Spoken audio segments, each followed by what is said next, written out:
Hi, my name is Sam Johnson and I am a voice teacher. I'm going to be reacting to and analyzing Christina Aguilera doing a Carpool Karaoke with James Corden. Thank you so much for helping me get to work. Yeah, for I'll tell sure. you how much it helps. Yeah, this will be exciting. Do you mind if we listen to some music? Let's do it. Should we see what's on the radio? Let's check it out. Well, I thought I knew you, thinking that you were true. Yes, I couldn't trust, cause your blood time is up, cause I've had enough. You were there by my side, always down for the ride. Wait, hang on. How are you doing that with your voice? Right. What is that? That's what? Go on, try. Down for the ride. It's like Louis Armstrong. It's the same sort of sound. Down for the ride. Yes. Down. No. That's Yes, always James, get that down growl. for the ride. Yeah. It comes from I think that's an angsty thing. You got to get your fighter on. I know, but I think I You're just not sound angry like enough. I've got something trapped in my throat. I don't. So what they're doing to make that sound, it's called a false chord growl, and I'm not great at it. I've tried to learn a little bit, but it's just not something I'm awesome at. But what she's doing isn't pushing to get it. It's not just going trying to get huge like that, because that would rip apart your voice so quick. And you can actually see in this clip, she's not pushing hard at all. She's not trying to get a ton of volume, and she's actually not singing very heavy, which is kind of unusual for her. A lot of the times she tends to get very, very heavy. Oh my God, I love it. So I wanna say thank you, cause it makes me that much stronger. Makes me work a little bit harder. It makes me that much wiser. So thanks for making me fire.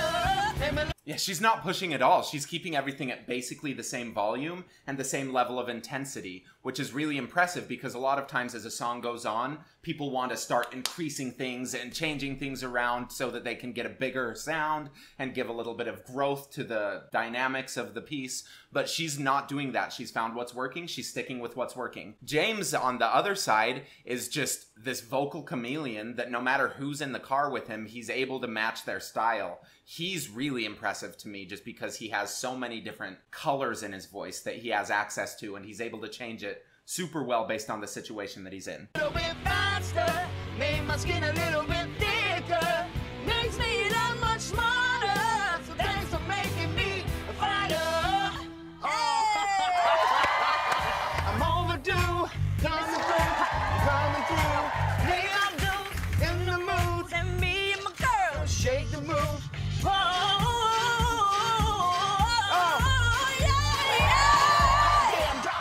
When she went up to that top note, she was going up really, really well, and then at the very, very end, she just overloaded a little bit. But I think that the way she approached it was actually super nice. It wasn't starting really, really heavy and then just getting more and more heavy as she went up. It started in a nice place, maybe a little overcompressed, but not too bad. And then as she went up, it just got really, really intense into that place, which gives her that distorted sound at the top of her voice. I also really like what James is doing, where he's starting pretty high in his range, and then as he comes down, he's not slamming back into chest voice. He's holding on to the ease that he has for his high notes and letting that influence how he's singing his low notes.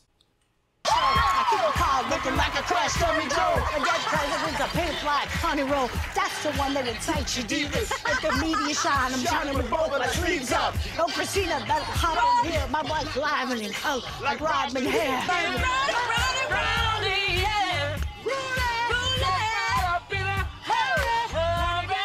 I wonder if her growl is actually a really useful tool for her to prevent overloading her voice, because for her to get that growl, she can't like flex. She's not pushing that growl out. It actually seems like it's a relaxing tool, and it's kind of interesting because she goes from this place that's a little bit more intense, a higher compression posture in her voice, and then she goes back to the growl, which seems like it's taking away some of that compression. So it actually seems like it's almost a therapeutic tool for her, and I could be wrong about that.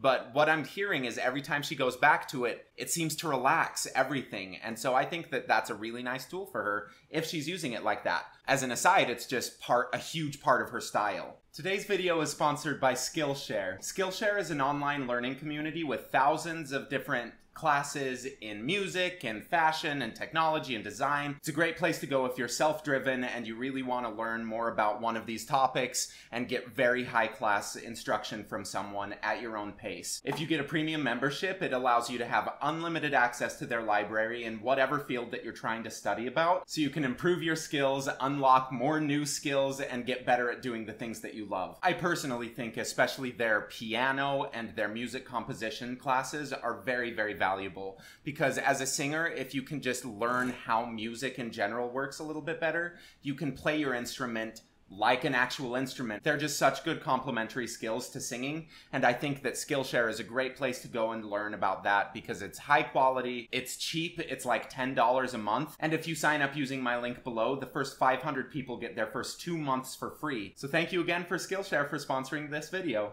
You could teach Melissa and I, because I feel like in our heads, Melissa and I, we think we could be divas. But we need someone to teach us the true technique.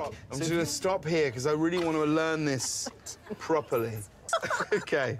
So you give us a little trill. We'll try and copy you. Go. Hey! Okay. Let's do it together. Ready? Okay. 1, 2, 3. Hey! How was that? Yeah, it's because it sounded great. If Melissa and I were going to get to a point where we were full VH1 diva, what do we have to do? How are we warming up? How are we... Oh. Definite. Are we stretching it out? Blah. Okay. Blah. This is an easy one.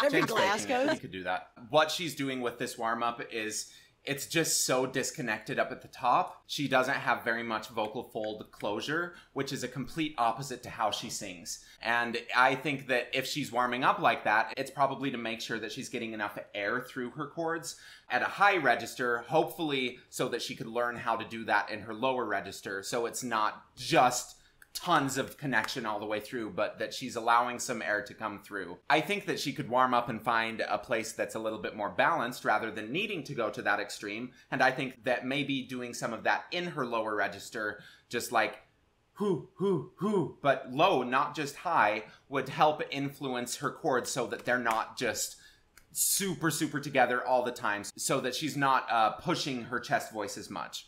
And how high can your voice go?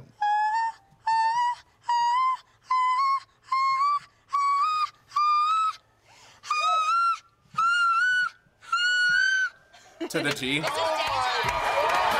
I do love her warming up like that, though. I think that's a really great thing, to go up that high. It starts stretching out your vocal ligament, and if that can get a really good stretch before you sing, it's going to be easier to start sliding up to those super, super high notes. Again, though, I wish she would do that more in her regular singing, where as she approached those high notes, she would let it stretch into it rather than pushing into it, because the way that she's warming up and the way that she's singing are kind of different. And I think that the point of a good warm-up is to use it to get used to what it feels like to sing really, really well. And she's using it as more of a therapeutic tool to just relax and reset, but it still isn't how she's singing. So I think that she could go a little bit further with her warm-up. And I know she's just doing this in the car, and I'm sure she does a ton of other things. But if that's all that she's doing, that's kind of my impression of it. If you wanna be with me, baby, there's a price to pay. She sounds great in this.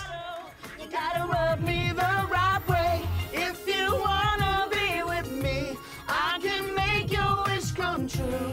You gotta make a big impression. Oh yeah, gotta like what you do. I'm not here to hand a bottle, yes. Gotta rub me the right way, honey. I'm a genie in a bottle, baby. Come on and let me out. Stop. That was really great. I mean, she's not pushing at all, and she didn't have to sing super high with that. But the way that she handles her lower register in this video is awesome. It's really, really easy sounding. That's McCarthy, everybody! What a weird Uber. Every day is so wonderful. deadly. It's hard to break. I am beautiful. Gosh, I love his voice. Words can't bring me down. I am beautiful in every single way. Yes, words can't bring us down. So that when she went up to that higher note, it was to the C, and that's the first time in this song that she's gone above her first bridge. So far, they've been going up to the G quite a bit, and James has been handling it beautifully. He is so skilled up there that he doesn't push at all. It's just a very controlled sound. She was also very controlled at that G. It was getting a little bit heavy because it's right below her first bridge. And then when she went up to the C, she let it go into a more pushy configuration to get the sound, which is so common with her. I wonder why she doesn't do more, like, easy singing at the top, because she's so able to. I think it would make singing a lot easier for her, because going up to that very unbalanced place a few times in a show, you can get away with it, but I mean, the more that you do it, it's just hard. It's just really, really hard on the voice. But it is her style, and I think that when you're a singer at her level, it's a huge battle of how much can I have really good technique and let that be the driving focus, and how much do I need to just let my style shine through, and can I make these stylistic choices without doing things that are going to harm me in the future? I think she can. I think she is making a lot of really good choices, especially in her lower register, but I just wish that we could get a little more ease in her upper notes, and that's just a selfish thing because I prefer that sound, but she's very good still. Oh, no. So don't you bring me down today. That had a little bit of a pull up. No matter what you do. Yeah, this is the first time I've heard him go up to this area where it feels like it's coming from below rather than letting it come back over the top of the pitch, where it feels like he's pulling a little bit of that chest feeling up. And I think that if he just narrowed his vowel slightly up through there, it would bring it back to the same easy place that he was using before. See, that's where she's like pulling chest up for effect. So she went on that go, it was really nice, and in the middle, that's that balanced sound that I look for, and then she opened it up into the distorted place. So she obviously knows how to find the place that's clean. She knows how to find the technically pure place or whatever, but as soon as she finds it, she just destroys it with distortion and with style and stuff. So it's entirely a choice. I still don't get why she does it every single time, but I don't have to get it. That's fine for me to not understand. The sun will always. See, that time it was a little pulled, but it was still thinner. No matter what they say, yes, words can bring us down. Oh no, so don't you bring me down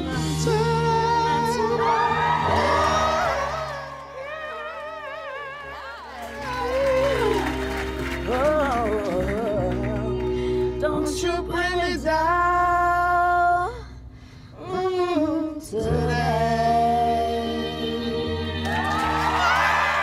She knows her instrument so well. I mean, she knows how to get these effects by just pushing her voice in different directions, and she's made her career off of it. Just selfishly, I would really love to hear her sing without doing that, because I think that she could be really, really awesome at it. Not that she has to, or that it's going to be the only way that she can have a career, because she does sound like she has a healthy middle, a healthy home base that she can come back to, which allows her to go to these extremes in her voice. But the danger in doing that exclusively, rather than keeping this like really balanced place when you go to higher notes, the danger of just going to the extreme and pushing into it is that sometimes it throws out that home base feeling. And if you're doing a long set, if you're not just doing 8 minutes of singing, if you're doing an hour-and-a-half set or something, then doing that over and over and over is tiring. No matter how many times you come back to that place that feels so, so good, it's just tiring. And so it's It's really selfish of me because, I mean, I know that she's so successful with how she's doing it, but I think that we could find a little bit better of a balance with it, just with those extreme sounds, because she's proved so much that she knows what she's doing. Thank you for watching. Please like and subscribe. I'd love it if you left a comment below about something that you learned from this video, or something that it made you think about, or something that I'm completely wrong about. Just let me know what you're thinking. Also, if you could go check out my description, I have links to my Patreon, my Instagram, and my website. Thank you.